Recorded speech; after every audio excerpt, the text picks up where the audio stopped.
तुम परेशानियों में मुब्तला हो, आजमाइशें खत्म होने के बजाय बढ़ती जा रही हैं। तुम सुकून से सो नहीं पा रहे, हर वक्त गम में और मायूसी में डूबे रहते हो। उससे निकलने का कोई रास्ता नजर नहीं आ रहा। तो याद रखो कि तुम्हारा रब कुरान करीम में फरमाता है कि अगर खुदा तुम्हारी मदद करे तो कोई तुम्हें शिकस्त नहीं दे सकता, और अगर वो छोड़ दे तो उसके बाद कौन तुम्हारी मदद करेगा। और तुमको अल्लाह पर ही भरोसा करना चाहिए। जानते हो अल्लाह तुम्हें बेबसी के मकाम पे क्यों लाता है? ताकि तुम अल्लाह से रुजू करो और यकीन से मांगो। जब तुम अपनी मांगी हुई दुआओं पे यकीन करना सीख जाओगे तो हर चीज जो तुम्हें अभी नामुमकिन लग रही है वो वको फकीर होने लगेगी। गैर से तुम्हारे लिए मदद आएगी। जो चीज नसीब में नहीं है देखना वो भी तुम पा लोगे। सुनो, दुख में कभी पछतावे के आंसू ना बहाओ, क्योंकि तुम वो खुशनसीब हो जिसे अल्लाह ने आजमाइश के काबिल समझा है। वरना बहुत से लोग तो गफलत में पड़े हुए हैं, उनके हाथ कभी दुआ के लिए नहीं होते।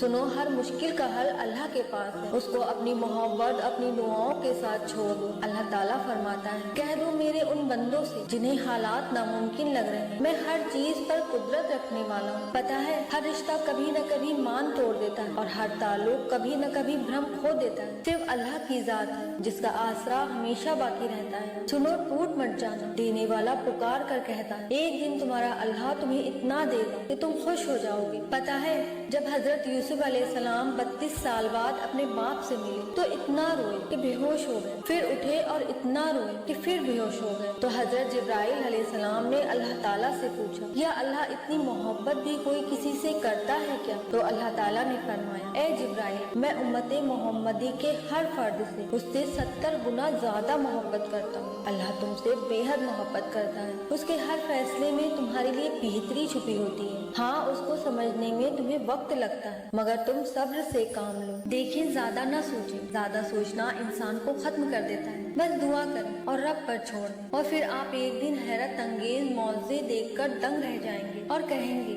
ये कैसे हुआ? अरे वो तो मालिके हकीकी है ना। मौजे करना तो उसकी शान है। पता है हजरत अली रजी अल्लाह ताला अन्हा ने फरमाया, जो अपने नसीब पर अक्सर रोते रहते हैं उसे ये खबर ही नहीं होती कि उनके रब ने उनके हक में और भी बेहतर लिखा होता है। तो फिर क्यों ना उम्मीद होते हो? तुम्हारा रब है ना तुम्हारे साथ। अगर आपको सब्र नहीं आ रहा तो उठो, वजू करो और नमाज अदा करो। जब भी दुआ करो इस नियत से करो कि बेशक अल्लाह कबूल करने वाला है। अल्लाह देर से ही सही दुआ जरूर कबूल करता है, और आपकी दुआ कबूल होने में देर लगा रहा है तो समझ जाओ अल्लाह को आपका मांगना पसंद आ गया है। तो उदास मत हो, तुम्हें वही मिलेगा जो तुम्हारे लिए बेहतर होगा। सब्र करने से जीत तय हो जाती है, इसलिए हर चीज में सब्र करना सीखिए। याद रखिए अल्लाह ताला उनको आजमाता है जिनको अपने करीब लाना चाहता है। यकीन और दुआ नजर तो नहीं आती, मगर नामुमकिन को मुमकिन बना देती है। जब दर्द बढ़ जाए तो आप नमाज पढ़ें, अल्लाह से गुफ्तगू भी हो जाएगी और मुलाकात भी। आपका बेहतरीन दोस्त और मुहाफिज सिर्फ और सिर्फ अल्लाह है। अगर आप अल्लाह पर बहुत ज्यादा भरोसा रखते हैं तो ये बात भी याद रखिए, अल्लाह ताला भी आपका भरोसा कभी टूटने नहीं देगा। हमारे दिल को बस एक बात कहने और मानने की जरूरत होती है, अल्लाह है ना, सब ठीक कर देगा। गम और तकलीफ में अल्लाह को याद करें, अल्लाह से मदद मांगे, आपको सुकून भी मिलेगा और मदद भी मिलेगी। सब्र करें और फिर अल्लाह आपको वो देगा जिसको हासिल करने का आप तसव्वुर भी नहीं किए होंगे। अल्लाह ताला तो उनके भी मसाइल हल कर देता है जो उससे मांगते भी नहीं। फिर आप क्यों अल्लाह से मांगकर उदास हो जाते हो? आप किस किस को राजी करेंगे? बस अल्लाह को राजी कर लें, सारे मसले हल हो जाएंगे। कभी कभी अल्लाह पर भी छोड़ दिया करें, आप देखेंगे कि अल्लाह ताला का फैसला आपके फैसले से कई ज्यादा बेहतरीन है। ऐ प्यारे अल्लाह, हमारे बुरे हालात को अच्छे हालात में बदल दे और मेरी परेशानियों को हल फरमा दे और हमारी जायज दुआओं को कबूल फरमा दे। आमीन या रब्बुल आलमीन।